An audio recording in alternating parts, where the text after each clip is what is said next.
आज इंशाल्लाह हम ये देखेंगे कि टाइम वेस्टर्स जो हैं ये मेजर जो है आज हम जो डिस्कस करेंगे इंशाल्लाह ये 9 टाइप्स होंगी इनकी इंशाल्लाह, कि 9 टाइप्स ऑफ टाइम वेस्टर्स ये हम इंशाल्लाह आज देखेंगे।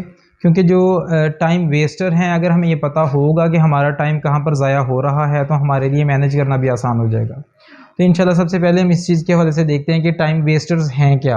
टाइम वेस्टर्स हर वो चीज़ है जो आपका टाइम ज़ाया कर रही है और आपको उसके रिटर्न में उतनी प्रोडक्टिविटी नहीं दे रही, उतनी फेवर नहीं दे रही, आपको बेनिफिट नहीं दे रही, आपको अपने गोल्स के करीब नहीं कर रही, बल्कि उससे आपको दूर कर रही है। वो सारी चीज़ें क्या हैं, वो टाइम वेस्टर्स में आ जाती हैं। तो उस हवाले से जो सबसे पहली चीज़ है जो हम इंशाल्लाह आज डिस्कस करेंगे वो है मीटिंग्स विदाउट एनी एजेंडा। बहुत सारी मीटिंग्स ऐसी होती हैं जब हम उसके लिए पहले से हमने तैयारी ना की हो, हमें पता ना हो हमने कौन कौन से पॉइंट्स उसमें डिस्कस करने हैं, तो मीटिंग्स बराए मीटिंग्स जो होती हैं वो ज़्यादातर टाइम वेस्टर्स होते हैं। कि हमने बाजू का तय किया होता है कि जी डेली हमने जो है 10 to 11 जो है फॉर एग्जांपल एक मीटिंग हुआ करेगी। बाजू का तो हमारी इंटरनल ऑफिस मीटिंग होती है, स्टार्ट में हमने डे स्टार्ट करना है तो उसमें शुरू की मीटिंग होती है। तो बाजू का वो चलती चलती एक फॉर्मेलिटी बन जाती है। उसका नतीजा क्या निकलता है कि वो सबको पता होता है कि इस वक्त मीटिंग है, लेकिन वो मीटिंग में बस गपशप लगा के चाय शाय पी के इधर उधर की बातें करके चले जाते हैं। उसका नुकसान ये होता है कि मीटिंग हो जाती है लेकिन उसके कोई आउटपुट नहीं हमारे पास आता। ये स्पेशली उस वक्त होता है जब कोई एजेंडा ना हो हमारे पास। तो हमने कोशिश ये करनी है कि जब भी कोई मीटिंग करें उससे पहले हमारे पास एजेंडा होना चाहिए, हमें पता होना चाहिए हमने कौन कौन से पॉइंट्स पे बात करनी है। और इसके साथ साथ मेक श्योर कि उसके अंदर अंदर हमने बातों को रखना है, कोई भी बात जो है उससे आउट ना होने पाए। क्योंकि जैसे हम बाहर निकल जाएंगे, क्योंकि ज़्यादातर आमतौर पे एम्प्लॉयज़ ज़्यादा होते हैं, लोग ज़्यादा होते हैं मीटिंग्स में, जब इधर उधर की इररेलेवेंट बातें आना शुरू हो जाती हैं उसका नतीजा ये निकलता है कि मीटिंग्स का टाइम जो है वो टाइम ज़ाया होना शुरू हो जाता है आपका, और उसके रिजल्ट में जो आउटपुट है वो कोई खातर खा कोई कंक्रीट किस्म का आउटपुट नहीं नज़र आता आपको। इसका मतलब ये भी नहीं कि हर मीटिंग ही जो है वो टाइम वेस्टर होती है, ऐसा नहीं है। अगर आपको बड़ा क्रिस्टल क्लियर आपको पता है कि आपने आज क्या क्या चीज़ें डिस्कस करनी है, आप उसकी बाउंड्रीज सेट करके शुरू करें तो, और उससे बाहर नहीं आपने निकलना, तो फिर क्या होता है। और आप एक और काम कीजिए कि उसके वाले से आपने मीटिंग से टाइम आपने एक जो है उसे ब्लॉक कर लीजिए। आप पहले ही अनाउंस कर दें कि भाई हमारे पास जो फॉर एग्जांपल आप कह सकते हैं कि हमारे पास आज 30 मिनट्स हैं इस मीटिंग के लिए, हम अब शुरू कर रहे हैं। फॉर एग्जांपल हम कह सकते हैं जी 9 AM से हम शुरू कर रहे हैं, ये हम 9:30 तक हमने क्लोज कर देनी है। जब आप ये वाला पॉइंट शेयर कर लेंगे, डिस्कस कर लेंगे, जब आप ये वाला पॉइंट शेयर कर लेंगे, डिस्कस कर लेंगे, आगे कम्युनिकेट कर देंगे, फायदा ये होगा कि हर एक को पता होगा कि लिमिटेड टाइम है, हमने सारा दिन यहाँ पर नहीं बैठना। तो बहुत सारे लोग जो हैं जो इररेलेवेंट बात या इधर उधर जाने की कोशिश करेंगे, उन्हें खुद ही आइडिया हो जाएगा कि ये बात यहाँ पे मौजू नहीं है क्योंकि हमारे पास टाइम लिमिटेड है। अच्छा, इसका एक और नुकसान भी होता है, अगर विदाउट एनी एजेंडा हम काम कर रहे हो, मीटिंग कर रहे होते हैं, इसका एक और जो नुकसान होता है वो ये होता है कि जो पार्टिसिपेंट्स होते हैं वो जब टाइम ख़त्म हो जाता है तो उनके जहन में और ज़्यादा उलझाव पैदा हो जाता है, क्योंकि उन्हें पता नहीं होता कि कौन से पॉइंट पे बात हुई है, क्योंकि एजेंडा ही कोई नहीं था। जब एजेंडा नहीं था तो वो बहुत सारे लोग जो पहले क्लियर थे, पहले जो जैसे भी था उन्होंने काम करना था, अब वो और कन्फ्यूज़ होकर निकलेंगे। जब कंफ्यूज होकर निकलेंगे तो क्या होगा कि वो और ज़्यादा उलझ जाएंगे और बाहर जाएंगे तो अपने काम में भी पूरी तरह से इंगेज नहीं हो पाएंगे। तो आपका टाइम सिर्फ वही नहीं ज़ाया हुआ जो मीटिंग के हवाले से था, बल्कि मीटिंग के बाद उसके असरात फिर नेगेटिव आएंगे। जो उसकी प्रोडक्टिविटी यहाँ पर होनी थी वो प्रोडक्टिविटी डिक्रीज हो जाएगी। यार मुझे तो समझ ही नहीं है क्या क्या बातें हुई हैं, ये बातें करने का मकसद क्या था, वो परेशान हो जाएगा। और बाज़ औक़ात जो मैनेजमेंट होती है उसकी तरफ से जब ऐसी मीटिंग्स होती हैं तो वो जो एम्प्लॉयज़ होते हैं अगर नए हों उन पे नेगेटिव इम्पैक्ट ये आता है, वो कहते हैं यार ये किस तरह का सिस्टम यहाँ पर चल रहा है। मतलब ये कि टाइम को वैल्यू नहीं दे रहे, टाइम में आके गपशप लगा के चाय शाय पी है, कॉफ़ी पी है, उसके बाद वापस आ गए हैं। तो उसकी वजह से वो एक अंदर की जो है ना जंग शुरू हो जाती है। उसका नुकसान क्या होता है कि वो बंदा पूरी तरह से इंगेज होकर काम नहीं कर पाता। दूसरा हमारा पॉइंट है कि डूइंग एवरीथिंग, यानी कि बहुत सारे काम ऐसे होते हैं कि जो डेलीगेट किए जा सकते हैं, जो कि दूसरों को दिए जा सकते हैं। और अगर वो भी काम जो है फॉर एग्जांपल एक बंदा है और यहाँ पे टॉप मैनेजमेंट पे बैठा हुआ है, अब वो उसने सारे काम जो हैं जो नीचे ऑर्गेनाइजेशन में होने हैं वो सारे काम उसने करवाने हैं, ठीक है ना, सारे लोगों से करवाएंगे, मुख्तलिफ लोगों को डेलीगेट करके काम। तो अगर वो बहुत सारे काम खुद बाई हिमसेल्फ करना शुरू हो जाता है टॉप मैनेजमेंट पे बैठ के, उसका नुकसान ये होता है कि वो बहुत सारे ऐसे काम जो कि मोस्ट क्रूशल होते हैं वो रह जाते हैं, क्योंकि वो जो ऐसे काम जो कि कोई भी बंदा कर सकता है, नीचे वाला कोई भी एम्प्लॉय कर सकता है, वो भी काम जब खुद खुद करना शुरू कर देता है, उसका नुकसान सबसे बड़ा ये होता है कि उस बंदे के जो और बहुत सारे इंपॉर्टेंट काम थे जो सिर्फ ये इसी ने करने थे और कोई नहीं कर सकता था, वो डिस्टर्ब होने शुरू हो जाते हैं। इसका नतीजा क्या निकलता है, फिर वक्त गुजर जाता है और बहुत लो वैल्यू के काम होते हैं और आउटपुट उसकी कोई आती नहीं है। इसलिए कोशिश ये करनी चाहिए कि मेक श्योर करें सबसे पहले कि आज के दिन के कौन कौन से काम हैं जो मैंने करने हैं, उनमें से कौन कौन से काम मैं किसे किसे डेलीगेट कर सकता हूँ। वो बंदे एलोकेट करके आप वो काम जो दूसरे कर सकते हैं वो अपने हाथ में ना रखें, और जो आपने मोस्ट इंपॉर्टेंट काम है, जो थिंकिंग रिलेटेड हैं, जो स्ट्रेटजी रिलेटेड हैं, जो आपको लगता है वो आप ही कर सकते हैं, वो आप अपने पास रखें। So stop doing everything by yourself. जब आप सारे कामों को खुद करना छोड़ देंगे और मोस्ट इंपॉर्टेंट काम जब अपने पास रखेंगे, देखिए ना, माइंड ब्रेन है, वो सोचता है, वो डिसाइड करता है, तो सारे जिस्म जो है उसके मुताबिक काम करता है। तो अगर कोई चीज़ फॉर एग्जांपल उठानी है तो माइंड खुद नहीं उठाएगा, वो क्या करेगा कि वो हाथ को इशारा करेगा कि तुमने उठाना है, वो ऑर्डर करेगा अंदर से, तो उस चीज़ को उठा लेगा। तो वो काम जो कि बाकी सारे किए जा सकते हैं, कोई और काम कर सकता है, उसे हमने कोशिश करना है कि खुद ना करें। खुद जो मोस्ट इंपॉर्टेंट काम जो सिर्फ मैं ही कर सकता हूँ अपने पास, वो कम से कम रखें, नंबर में, तादाद में कम से कम काम रखें, लेकिन मोस्ट क्रूशल काम रखें अगर आप टॉप पे हैं तो। और बाकी जो वो लोग ढूंढें जिन्हें आप काम डेलीगेट कर सकते हैं। 2018 में एक इकोनॉमिस्ट इंटेलिजेंस सर्वे हुआ था जिसमें उनकी फाइंडिंग ये थी कि आउट ऑफ 403 यानी कि 403 लोगों पर सर्वे हुआ, और उनसे जब बातचीत हुई तो उनमें से 44% लोगों ने ये कहा कि हमारे जो प्रोजेक्ट्स हैं उनके डिले होने की मेजर रीज़न ही मिसकम्युनिकेशन है, या प्रॉपर कम्युनिकेशन का ना होना है, पुअर कम्युनिकेशन है। इसका मतलब ये हुआ कि जब आप बात कोई करते हैं या कोई मैसेज डिलीवर करते हैं और अगर वो प्रॉपरली क्लियरली कंक्रीट मैसेज नहीं लेकर जाता, तो उसकी वजह से क्या होता है कि आपके जो प्रोजेक्ट्स हैं वो डिले होते हैं, आपका काम जो है वो दूसरी डायरेक्शंस में चला जाता है जिसमें आप नहीं भेजना चाहते, जो आप करना चाहते हैं वो होता नहीं, कुछ और हो जाता है, या उसमें प्रॉब्लम्स आनी शुरू हो जाती हैं। तो इसे एक तो इसका ये नुकसान होता है कि वो काम डिले हो जाता है। दूसरा क्या होता है कि आपका एक तो टाइम ये जो ज़ाया होता है कम्युनिकेशन में, जो आपने फर्स्ट टाइम पूरा कम्युनिकेट किया है वो आपका टाइम ज़ाया हो गया, यानी जो आप मैसेज देना चाह रहे थे वो मैसेज नहीं गया। उसके बाद जो उसके आने वाले असरात हैं आपको उन्हें फेस करना पड़ेगा कि काम गलत हो गया या ठीक तरह से हुआ नहीं है। उसके बाद तीसरा काम फिर क्या होता है कि आपको दोबारा से उन्हें कम्युनिकेट करना पड़ता है। तो आप ये देखिए कि सिर्फ एक एक्टिविटी से आपका टाइम जो है वो कितने गुना डिस्टर्ब हो रहा है। चौथा जो टाइम वेस्टर है वो है फॉर एवर प्लानिंग। अच्छा, इसमें होता क्या है, एक्चुअली जो है ये एक प्रोवर्ब भी है, उसके बारे में कहा जाता है कि कोटेशन बड़ी प्यारी, कि आपका 1 मिनट जो प्लानिंग में लगता है वो आपके 10 मिनट एग्जीक्यूशन के बचाता है। इट मीन्स कि अगर आपने प्रॉपरली प्लान करके कोई काम किया है तो उससे आपका टाइम वेस्ट होने से बच जाता है। लेकिन इसमें एक इसका नुकसान एक हो जाता है, वो क्या कि बाज़-औक़ात बहुत सारे लोग हैं जो कि प्लानिंग ही प्लानिंग करते रहते हैं। अगर हम उसे कह रहे हैं ओवर प्लानिंग करना शुरू कर देते हैं, हर चीज़ के बारे में प्लान करते रहते हैं, प्लान करते रहते हैं। नतीजा क्या निकलता है, उन्हें आदत हो जाती है सिर्फ प्लान करने की। और किसी बंदे ने बड़ी प्यारी बात की, उसने कहा कि जस्ट आइडिया जो है ना, मतलब प्लान करना और सिर्फ प्लानिंग ही, वो कुछ भी नहीं करते। जब तक आपकी प्रॉपर एग्जीक्यूशन नहीं होगी आपका रिजल्ट कभी भी नहीं आएगा। इसलिए हमने ये ख्याल रखना है कि हम एक फेयर टाइम रखें प्लानिंग के लिए, लेकिन उसके बाद एग्जीक्यूशन उसे इंश्योर करें कि क्या वो काम प्रॉपरली एग्जीक्यूट हुआ है, जो हमने प्लान किया था वो एग्जीक्यूट हुआ है। अच्छा, बाज़-औक़ात क्या होता है, आप एग्जीक्यूट करते हैं, उसके बाद आपको timely with the passage of time दोबारा चीज़ों को रीएडजस्ट करना पड़ता है। यानी कि ये हो सकता है कि प्लानिंग में कहीं ना कहीं फ्लॉ रह जाए, आपने उसे एग्जीक्यूट किया, उसमें वो रिजल्ट नहीं आया जो आप चाहते थे, तो आपको फीडबैक के बाद पता चलता है कि आपको क्या चीज़ चेंज करनी चाहिए, तो आप फिर यहाँ पर आ सकते हैं। अगर आप सारा टाइम यहाँ पर इतना ये सोच कर लगाना शुरू कर दें कि भाई इससे मेरी जो है प्लानिंग परफेक्ट हो जाएगी, तो परफेक्शन जो है वो लेकर जाती है लैक ऑफ प्रोडक्टिविटी की तरफ। यानी कि जब आप बहुत ज़्यादा परफेक्शन पे काम करने की कोशिश करते हैं, आपकी प्रोडक्टिविटी लो हो जाती है। तो आइडियल भी ये है कि एक फेयर टाइमिंग होनी चाहिए प्लानिंग की, आप उसके बाद उसे कन्वर्ट करें किसमें, एग्जीक्यूशन में। जब आप एग्जीक्यूट करेंगे उसके बाद आपके पास फीडबैक आएगी, तो उसके बाद जो आपकी फीडबैक है इसे आप यूज़ करें फर्दर प्लानिंग में, फर्दर जब आपने दोबारा उसके बारे में सोचना है, बजाय इसके कि आप सिर्फ यहीं पर सोचते रहें और आप बहुत ज़्यादा टाइम जो अनड्यू टाइम यहाँ पर लगा दिया। आइडियली ये है कि एक फेयर टाइम रखें प्लानिंग के लिए, उसके बाद उसे एग्जीक्यूट करें, एग्जीक्यूट करने के बाद चेक करें फीडबैक क्या है, फीडबैक में के ज़रिए से आप अपनी फर्दर प्लानिंग को मजीद बेहतर कर सकते हैं। देखना ये होता है कि हमारी प्रोडक्टिविटी जो है वो टॉप पे किस वक्त होती है, यानी कि हमने खुद आइडेंटिफाई करना है कि हमारी पीक प्रोडक्टिविटी किस वक्त है। फॉर एग्जांपल कुछ लोग जो हैं वो सुबह के वक्त में बहुत अच्छा परफॉर्म करते हैं, कुछ लोग जो हैं वो सुबह के वक्त में इतना अच्छा परफॉर्म नहीं करते, वो सेकंड हाफ में ज़्यादा अच्छा परफॉर्म करते हैं। अब आपने प्लानिंग करनी किस चीज़ की, अगर प्लानिंग वेरी क्रूशल है, पूरी एनर्जी इन्वॉल्व करनी पड़ती है, पूरी तरह से गौर व फिक्र क्रिएटिविटी आपको लेकर आनी पड़ती है, उससे रिलेटेड अब आप देखेंगे कि आपको उसके लिए ज़्यादा एनर्जी चाहिए, आपको उसके लिए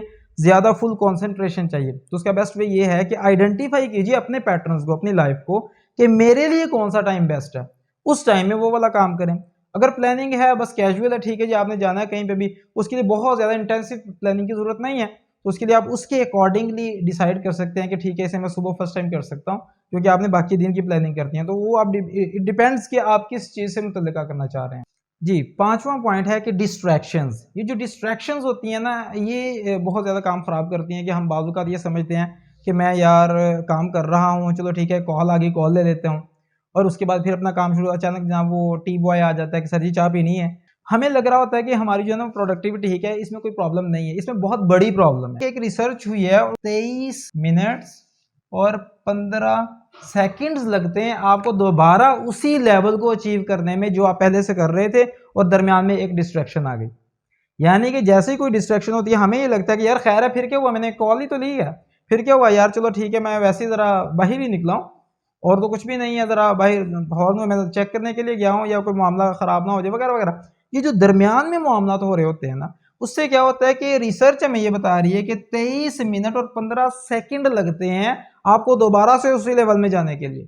तो इसके लिए मेक श्योर कि डिस्ट्रैक्शंस को मिनिमाइज करने की कोशिश करें। वो कैसे कर सकते हैं आप मेक श्योर कि जब फॉर एग्जांपल आप डिसाइड करने कि यार मैंने फलां काम करना है जो कि मेरी फुल कंसंट्रेशन चाहता है, तो उस वक्त आप इस चीज़ को इंश्योर कर दें कि भाई सेल फोन उस वक्त बंद कर लें, फ्लाइट मोड पे ले जाएं, या उसे साइलेंट कर दें कि वाइब्रेट भी ना करे, और किसी किस्म के नोटिफिकेशंस ऑन ना हो, उसे साइड पे कर दीजिए। कि उसके बाद पूरी तवज्जो के साथ, और दरवाज़ा बंद कर लें अगर आपने कोई पूरी तवज्जो वाला काम करना है, दरवाज़ा बंद करके अपने ऑफिस का बाहर बता दें ऑफिस बॉय को कि भाई यहाँ पे कोई ना आए, फिलहाल इतने टाइम के लिए कोई ना आए।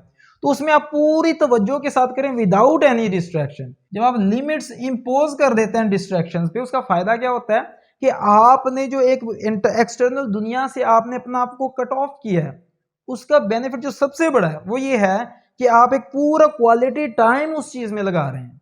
और उसके बाद क्या, और एन उनके बहुत सारे लोग ऐसे होते हैं जो कि डिस्ट्रैक्शंस होते हैं, 4 घंटे उनके लग जाते हैं और 1 घंटे वाला काम उनका नहीं होता। आपने भी शायद ये चीज ऑब्जर्व की हो कि ऐसा होता है कि 1 घंटे वाला काम जो 4 घंटे ले जाता है। असल में हो क्या रहा होता है, वो ये रहा होता है कि डिस्ट्रैक्शंस आती हैं, आप दोबारा उस मोड में जब लगते हैं, फिर से कोई डिस्ट्रैक्शन आ जाती है। फॉर एग्जाम्पल आपने काम करना शुरू किया है, आपने 10 मिनट के लिए काम किया है डिस्ट्रैक्शन आ गई, अब आया जनाब कोई 10 मिनट के लिए, 5 मिनट के लिए आपको इधर उधर होना पड़ा, या कोई देखना पड़ा, या कॉल आ जाती है वगैरह वगैरह, या चाय पीने के लिए आपने टाइम निकाल दिया। तो उसमें अब क्या होगा कि दोबारा से समझ लें कि अकॉर्डिंग टू दिस रिसर्च कि आपके 23 मिनट्स तो वो गए दोबारा उस फ्लो के मोड में आने के लिए, जिसमें आप पूरी तवज्जो उसमें दे सकते। और यार मुमकिन है जब आपने वहां पर पहुंचने वाले हैं, एक बार फिर से डिस्ट्रैक्शन आ गई। अगर आपने इनके दरवाजे बंद नहीं किए तो फिर ये आपको कुछ करने नहीं देंगे, और आपको पता भी नहीं चलेगा आपके साथ हो क्या रहा है। तो इसलिए मेक श्योर कि जब आपने पूरी तवज्जो वाला काम करना है, और जो मोस्ट क्रूशियल वर्क्स हैं उसके लिए पूरी तवज्जो ही देंगे तो बेस्ट परफॉर्म करेंगे। और उसके लिए जितनी भी डिस्ट्रैक्शंस हैं वो आपको पता है कि आपके एनवायरनमेंट में कौन कौन सी डिस्ट्रैक्शंस हैं, वो हर तरह से उन्हें ब्लॉक कीजिए, बंद कीजिए, उसके बाद आइए। 6 जो डिस्ट्रैक्शन है वो है प्रोक्रेस्टिनेशन। ये एक्चुअली क्या है कि जब आप किसी इंपॉर्टेंट काम को, उसके आपको वो पसंद नहीं है, उतना है ज़रूरी है लेकिन आपको पसंद नहीं है या आपको मुश्किल लग रहा है, अब उसकी वजह से उसे थोड़ा सा डिले कर देते हैं और किसी ऐसे काम में इंगेज हो जाते हैं जो आपकी पसंद का काम होता है, या आपको इंजॉयमेंट के लिए, टाइम किलिंग के लिए, आप समझ लें कि गपशप ज़रा हो जाए, कोई इस तरह का काम जो कि उससे इम्पोर्टेंट नहीं है, जो आपने करना था उससे लेसर इंपॉर्टेंट है, या शायद वो काम है ही नहीं सिरे से, आप उसमें इंगेज हो जाते हैं। तो इससे क्या होता है कि आपका टाइम जो है वो ज़ाया होता चला जाता है। जैसे एक तो इसमें असर आ जाता है इस चीज़ का भी, आप डिस्ट्रैक्ट कर लेते हैं खुद ही कोई ना, कि आपने काम शुरू किया हुआ है, अच्छा ठहर के करते हैं, एक ये तरीका हो सकता है। एक है आप उसे शुरू ही नहीं कर रहे। अच्छा, दूसरे इसमें एक और चीज़ क्या आ जाती है कि आप प्रोक्रेस्टिनेशन के हवाले से इसका एक तो नुकसान ये है कि आपने जो काम अभी करना था बाद में करूंगा, दूसरे दिन करूंगा, तीसरे दिन करूंगा, या दूसरे घंटे करूंगा, तीसरे घंटे करूंगा, फलां वक्त पे करूंगा। एक तो ये कि आपका वो जो सोचने में टाइम लग रहा है वो आपका ज़ाया हो रहा है। एक जगह पे मैंने पढ़ा, जो काम आप छोड़ देते हैं करना, उसके आमतौर पर करने में इतनी आपकी एनर्जी नहीं लगती जितनी फिर उसके बारे में सोचते रहने से लगती है। तो आपका असल में जो एनर्जी ज़ाया होती है वो काम ना करने से ज़्यादा ज़ाया होती है। और इसमें एक और चीज़ है कि प्रोक्रास्टिनेशन का सिर्फ यही नुकसान नहीं है कि आपका टाइम जो है वो वेस्ट होता चला जाता है और आगे चला जाता है। इसका एक और बहुत बड़ा नुकसान जो है वो साइड इफेक्ट आप उसे कह लें, वो ये है कि आपकी जो इमोशनल हेल्थ है वो ख़राब होनी शुरू हो जाती है। आप अपने बारे में गिल्ट में जाना शुरू हो जाते हैं कि यार ये एक छोटा सा काम है, मुझसे यही नहीं हो रहा। और उसकी वजह से क्या होता है, जब आप एक जगह पर किसी एक जगह पर आप पुअर परफॉर्म करते हैं, इसका नुकसान ये होता है कि ये आपको अगली जगह पर भी आपकी टॉप परफॉर्मेंस नहीं आपकी अगली जगह पे जा पाती, आपकी टॉप परफॉर्मेंस पीछे रह जाती है और आप आहिस्ता आहिस्ता यही आदत आपकी बनना शुरू हो जाती है और बंदा अपने आप पर ही यकीन नहीं रखता है कि मैं कर लूंगा। तो ये जो अपने बारे में एक आ जाता है ना लैक ऑफ कॉन्फिडेंस की, मुझे पता नहीं होना है कि नहीं होना, ये इससे आमतौर पर इमर्ज होता है। फॉर एग्जाम्पल अगर आप कहते हैं कि यार ये काम है, ये मैं करता हूँ, मैं इसमें से निकलूँ कैसे, आप अपने ऊपर एक जो है ना जिसे हम कहते हैं पेनल्टी सिस्टम अपने साथ ये लगा सकते हैं। वो क्या कर सकते हैं कि ठीक है ये वाला काम जो है ना अपने ऊपर डिसाइड कर लें और अपने साथ किसी बंदे को मिला लीजिए। अगर घर से मुतल्लका है, अपनी मिसेज को कह सकते हैं, आप बेटे से कह सकते हैं, बड़े बेटे से कह सकते हैं, या अगर आप ऑफिस में हैं अपने कोलीग से कह सकते हैं। ठीक है जी, अपने ये कह सकते हैं कि यार ये फलां काम है, ये मैंने फलां इतने बजे तक करना है। फॉर एग्जाम्पल लेट्स से कि 3 बजे तक मैंने इस काम को करना है। ठीक है, और मैं इस वक्त जो है फॉर एग्जांपल अभी जो है वो 10 बजे हैं सुबह के, मैं 3 बजे तक ये करना है और आपको पता है कि ये आपसे डिले हो जाना है क्योंकि पहले कई दिन गुजर गए हैं इस पे। अब आपको पता है कि इतना टाइम इसके लिए इनफ है, आप कर लेंगे इसमें। अब आप क्या करें, अपने जो आपका कोलीग होगा फॉर एग्जांपल, आप उसे कह सकते हैं कि भाई अगर ये मैं ना कर सका तो मैं आपको कहीं खाना खिलाऊंगा, उसे कमिटमेंट कर लें। या जनाब आज आपको जो आउटिंग मैं करवाऊंगा घर वालों को, आप कह सकते हैं। एक आध बार खाना खिलाना पड़ेगा, उसके बाद आपकी कोशिश हमेशा उनकी कोशिश से बाला होगी। 7th पॉइंट है कि कॉन्स्टेंट नोटिफिकेशंस, कि अगर आपके पास आप लैपटॉप पे काम कर रहे हैं, सिस्टम पे काम कर रहे हैं, उस पर जो नोटिफिकेशंस आ रहे हैं आपकी ईमेल्स के लिए, या इसके अलावा अगर यूट्यूब फॉर एग्जांपल आपके पास ओपन है, या इस तरह के कोई व्हाट्सएप आपने ओपन किया हो तो उसमें नोटिफिकेशंस आ रहे हैं, फेसबुक के नोटिफिकेशंस आ रहे हैं, सेल फोन है उसके नोटिफिकेशंस आ रहे हैं, कॉल्स आ रही हैं, ये जो कांस्टेंट नोटिफिकेशंस होते हैं, ये इसमें यानी कि रिसर्च में ये बताती है कि एक इंसान जो है वो हार्ड वायर्ड है, उसका माइंड इस तरह से बना हुआ है कि वो फौरी तौर पे इंस्टेंट ग्रेटिफिकेशन की तरफ जाता है, कि जब आपने आदत बनाई हुई है जैसे नोटिफिकेशन आना फौरन आपने उसे चेक करना है, उससे आपकी बॉडी में हार्मोन रिलीज होता है जिसे कहते हैं डोपामिन। उसका काम क्या, वो आपको फौरी तौर पे एक इंस्टेंट जो है ग्रेटिफिकेशन देता है, आपको इंस्टेंट जॉय की एहसास देता है, वो आपका अटैच हो जाता है आपकी इन नोटिफिकेशन के साथ। नतीजा क्या निकलता है, जैसे ही कोई नोटिफिकेशन की बेल आती है आप उसे अवॉइड नहीं कर सकते, बहुत मुश्किल हो जाता है। इवन मीटिंग्स में बैठोगे एकदम से टू होगा और आपका गैर शऊरी तौर पर आपका हाथ चला जाएगा सेलफोन पे और आप उसे चेक करना शुरू कर देंगे। तो ये जो नोटिफिकेशन है, ये चीज आप यहाँ पे भी देखिएगा कि इसके वजह से जो हमने देखा था ये एक सॉर्ट ऑफ डिस्ट्रैक्शन है आपके लिए। तो इसमें क्या होगा कि जैसे हमने बात की कि अगर आपने एक नोटिफिकेशन को चेक कर लिया, फिर उसका नतीजा क्या निकलता है, एक नोटिफिकेशन से दूसरे नोटिफिकेशन तक, फिर तीसरे नोटिफिकेशन तक, फिर जो है बात व्हाट्सएप से चली जाती है फेसबुक पे, फेसबुक से फिर आगे चली जाती है कभी इंस्टाग्राम पे, तो कभी यूट्यूब वाली साइड पे वगैरह वगैरह। तो ये जो है ना आपने अपने आप को इस हवाले से कंट्रोल करना है। इसका तरीका क्या हो सकता है, बेल ऑफ कर सकते हैं इसकी नोटिफिकेशन की, कि आपको जनाब व्हाट्सएप के नोटिफिकेशन नहीं होनी चाहिए, और इसके लिए आपको टाइम एलोकेट कर सकते हैं। टाइम एलोकेट आप कैसे कर सकते हैं इसके लिए, कि आप ये डिसाइड कर सकते हैं कि ठीक है जनाब मैंने इतने बजे से इतने बजे तक मैंने अपनी ईमेल चेक करनी है और उन्हें रिस्पॉन्ड करना है। आप डिसाइड कर सकते हैं कि मैंने डेली फॉर एग्जांपल 12 PM पे मैंने इससे लेकर मैंने जनाब इसके लिए मैंने 30 मिनट्स देने हैं, इसे मैंने 30 मिनट के लिए मैंने जनाब इसे नोटिफिकेशन चेक करना है, उन्हें रिस्पॉन्ड करना है, उसके बाद मैंने दोबारा नहीं छेड़ना। तो आप इस तरह से अपने दिन में वो ब्रेक्स का आप टाइम रख सकते हैं। फॉर एग्जांपल आप काम कर रहे हैं, आप महसूस करते हैं कि मैंने जब 2 घंटे या 3 घंटे खास किसी काम पे वो लगाए हैं और मुझे अब थोड़ी सी फटीग का एहसास हो रहा है, तो आप ये सोच सकते हैं कि वो जो आपको थकन हुई है उसमें आप पहले से इसे जो है डिसाइड करके चलें कि मैंने 15 मिनट्स के लिए, मैंने 30 मिनट्स के लिए मैंने अब जो है ना वो वाला काम करना है जो थोड़ा सा मुझे ईज भी देगा और साथ में जो है वो नोटिफिकेशन भी चेक हो जाएंगे। और बार बार मैं ये अर्ज कर रहा हूँ कि मेक श्योर कि अपने सेल फोन को जितना आप साइलेंट रख सकते हैं वो रखें। काम के दौरान साइलेंट रखें, वाइब्रेट ना करें, कॉल ना आए आपको। क्वेश्चन ये आता है कि जी अगर कोई इमरजेंसी कॉल हो फिर क्या करे बंदा, तो उसके लिए बेस्ट वे ये है कि आप एक टाइम रखें कि यार 1 घंटे बाद मैंने चेक कर लेना है। आप उसे रिस्पॉन्ड कर सकते हैं, 2 घंटे बाद चेक कर लेना है, वो टाइम आपको पता होना चाहिए। इससे आपका क्या होगा, आपका वो जो है इंटरप्शंस आती हैं, जो डिस्ट्रैक्शंस आती हैं, उससे आप बच जाएंगे, आपकी प्रोडक्टिविटी बढ़ जाएगी। अगर आपने एक टाइम एलोकेट किया, उस बंदे ने भी टाइम एलोकेट किया, आप उससे एक व्हाट्सएप पे मैसेज कर सकते हैं या वैसे भी मैसेज कर सकते हैं कि इस वक्त मैं मीटिंग में हूँ, आपकी फलां टाइम पे या किस वक्त जो है आप थोड़ा सा अवेलेबल होंगे। जो आपने अपने लिए टाइम रखा है ना, उसमें उन्हें आप मैसेज कीजिए। और उसके बाद जो कम से कम 2 घंटे के गैप के साथ या 1 घंटे के गैप के साथ अगर आप कर ले, उनके साथ इंटरेक्ट कर ले, तो वो भी जो टाइम दें फिर आप उस वक्त नेक्स्ट ब्रेक कीजिए। 8वीं जो डिस्ट्रैक्शन है वो है बिजी वर्क। जब आप बहुत ज़्यादा काम कर रहे होते हैं, हर वक्त काम में मसरूफ़ होते हैं और आपको ये भी पता नहीं चलता कि ये काम मेरे करने वाला है भी कि नहीं, इसका एक तो ताल्लुक जुड़ जाता है उसके साथ के जो काम हमने डेलीगेट करने होते हैं। दूसरे एक बाजू का तो हमारे अपने लिए काम ज़्यादा होते हैं और वो करना भी हम नहीं होते हैं, हम डेलीगेट भी नहीं कर सकते।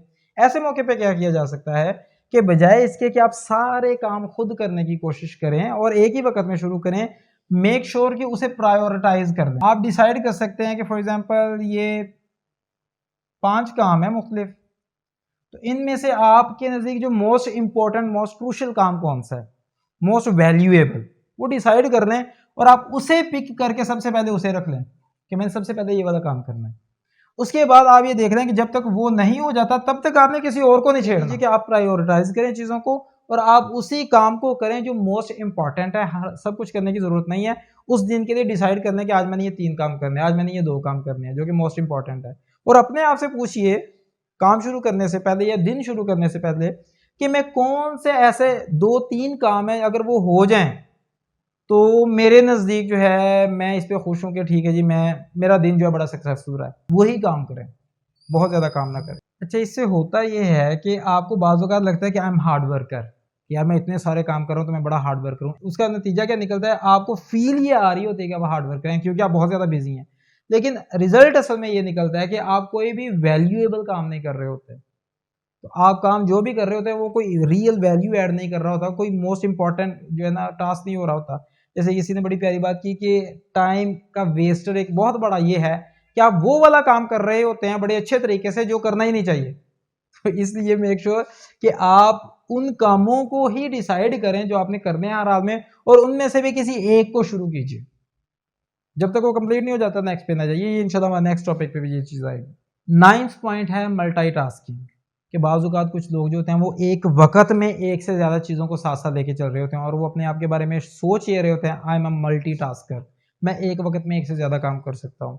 और वो इस हवाले से ओवर कॉन्फिडेंट होते हैं कि I am very much capable of doing a lot of the things at the same time. लेकिन असल में ये एक बहुत बड़ा मिथ है।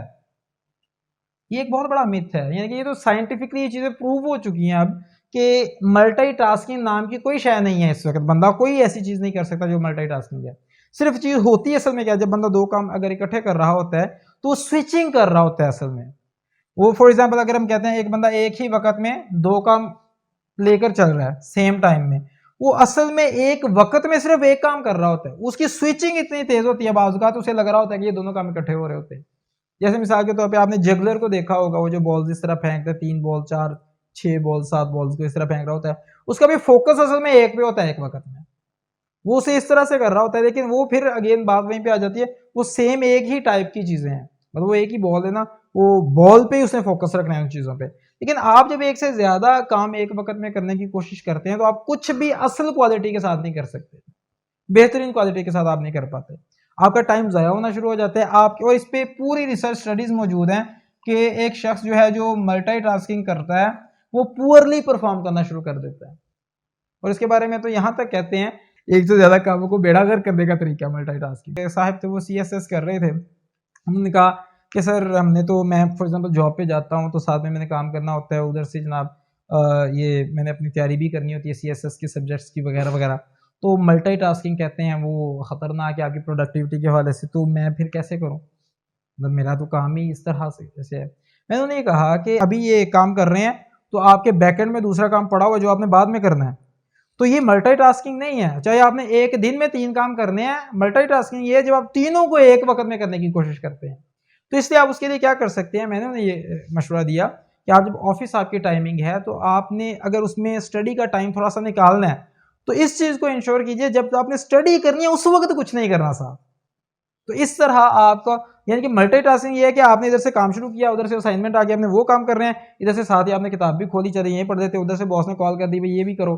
तो ये जो है ना कभी इधर कभी उधर, तो फिर कुछ भी नहीं होता ठीक तरह से। तो इसका बेस्ट वे ये है कि आप डिसाइड करें कि जो काम ऑन द स्पॉट आप कर रहे हैं पूरी तवज्जो से वो करें, जब तक वो कंप्लीट नहीं होता तब तक अगले काम पे शिफ्ट ना हो। और चीज़ों को जो मोस्ट इंपॉर्टेंट होती हैं उन्हें आप कैटेगराइज कर सकते हैं कि मैंने फलां वक्त में फलां काम करना है और बस वही करना है। और उसके लिए आप डिसाइड कर सकते हैं फलां जगह पे बैठ के करना है, फलां बुक पढ़नी है, इतने बजे से इतने बजे तक, उस वक्त मैंने कोई और काम नहीं करना है। जब तक वो कंप्लीट ना हो जाए नेक्स्ट पे ना आ जाए।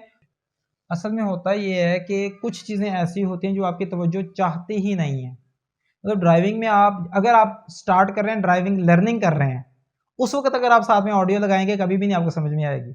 आप इतने इंगेज होते हैं यहाँ पे। अब होता क्या है कि जब आप ड्राइविंग कर रहे होते हैं आप ऐसा ऐसा करते हुए उसमें आपके पैटर्न्स बन जाते हैं, वो चीज़ें ऑटो पायलट पे चली जाती हैं, वो चीज़ें आप खुद ही कर रहे होते हैं और आपको पता भी वहाँ पर आपको तवज्जो की ज़रूरत ही नहीं है। फॉर एग्जाम्पल एक बंदा है वो वॉक कर रहा है, वो कह रहा है मैं वॉक कर रहा हूँ साथ साथ मैं ऑडियो में लेक्चर सुन रहा हूँ। एक बंदा जो एक्सरसाइज कर रहा है या जो जॉगिंग कर रहा है वो साथ में ऑडियो, ये कर सकते हैं आप, लेकिन उस वक्त है जिसमें आपकी मेंटल एंगेजमेंट नहीं है, जिस चीज में आपको मेंटली इतना एंगेज नहीं होना पड़ रहा तो आप वो कर सकते हैं। अदरवाइज क्या होगा, अगर आप सेम मेंटल इंटेंसिटी वाले कामों को एक वक्त में करने की कोशिश करेंगे फिर क्या होगा, आपकी ये चीज जो वो दोनों की क्वालिटी खराब होगी। और एक बंदे को ये उसका ख्याल था, खुशफहमी थी कि मैं बहुत बड़ा मल्टी टास्कर हूँ, और उससे फिर उन्होंने चेक किया, उन्होंने कहा ठीक है जी आप ड्राइव कीजिए, साथ में डिस्ट्रैक्शंस उस पर भेजिए, कोई बॉल्स फेंके कि आपने बॉल से भी बचना है, और साथ में आपने कॉल पे सुनते हुए फ़ोन पे सुनते हुए आपसे हम क्वेश्चन पूछेंगे, आपने उनके जवाब भी देने हैं। फलां में इतने जमा करें तो क्या होता है, फलां कलर हो तो इसमें इस तरह वगैरह, उन्होंने मुख्तलिफ चीज़ें क्वेश्चन पूछी। उस बंदे का ख्याल था कि मैं बहुत बड़ा मल्टी टास्कर हूँ, उसके दोस्त वगैरह भी यही समझते थे यार ये तो एक वक्त में कई कई काम इकट्ठे कर लेता है।